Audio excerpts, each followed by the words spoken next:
So just moving over to DoorDash real quick, because we talked about Salesforce, we talked about Square, but obviously then you go to DoorDash, right? You're VP of Finance. At one point you're acting CFO. I would say like a lot of people who are on kind of this finance track, that's their aspiration one day is to make it to that, VP of Finance, CFO level, just like be a finance leader at a major company, right? And so what advice do you have for people who have that goal, I guess? Like if you had to point to like one or two key factors behind your success, like what would you say that was?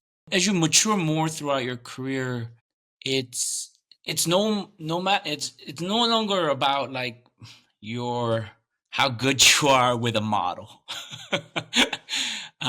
or how smart you are or how fast you are. I think it comes down to can you attract talent? Can you hire and scale your team? And it's not just scaling your team, but it's also because once you get over, a certain level, you start having to interview for other functional leaders, right? So I think, being able to hire high performing teams and scaling them, creating the right culture. And when I mentioned when it's easier on the smaller team, hopefully as the team gets larger, you're teaching your managers to build that culture and performance in their team and cascading it down so that you have an entire organization that is functioning like a group of small teams that are functioning well. So I think the number one skill set I would say is being able to attract talent is probably number one, because that's what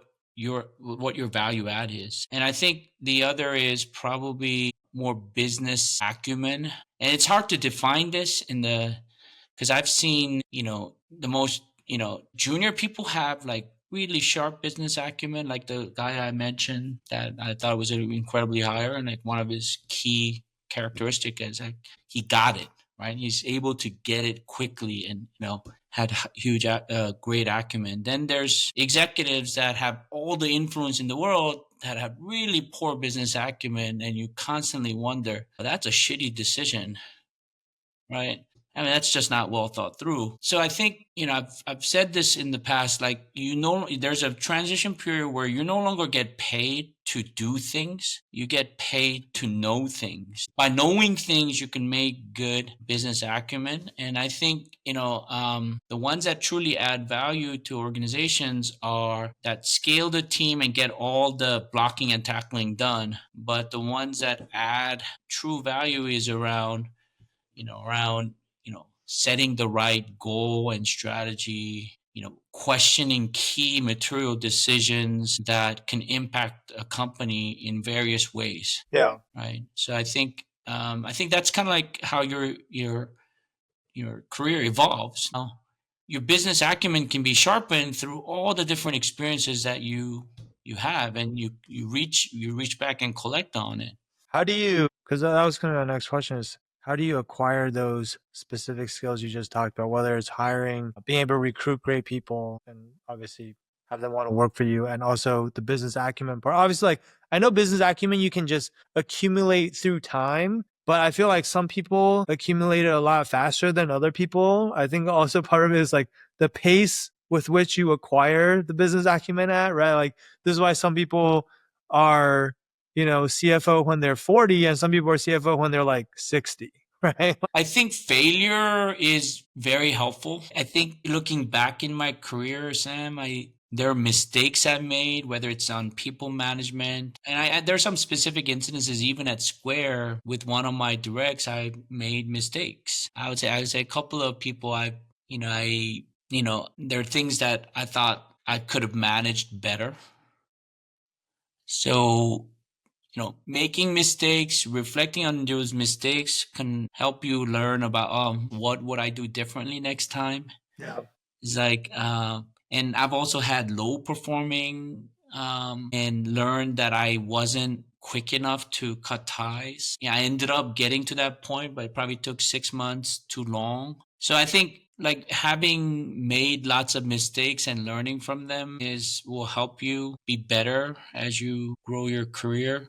Yeah. But and I would say that's both on hiring and building and scaling teams and business acumen. And I think, probably the biggest mistake I made that I recall that I didn't repeat at DoorDash was not thinking big enough at Square early. Our merchant CAC back then, if I remember correctly, I don't want to disclose any information here, but it was in my perspective and based on my benchmarking, it seemed really high, our cost of acquisition, right? And I did not support a lot of the marketing and, customer acquisition efforts that my business partner wanted to pursue because I was too conservative on my initial view on customer acquisition, merchant acquisition. And, our churn rate wasn't very healthy at the time. But, over time, I realized, man, it's so much more expensive to now acquire that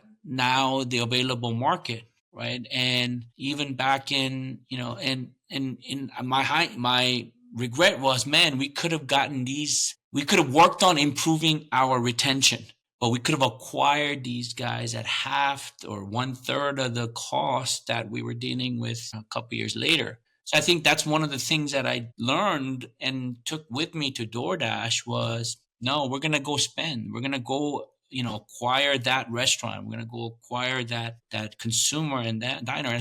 And we have to at the same time improve our service and delivery expectations and our economics to retain those things. But it wasn't about, you never solve your growth problem by restraining investment. You have to get operationally better at it, right? So like, that would be a quick example of like learning what didn't work Yeah. and making sure that you apply it another chance when you get it.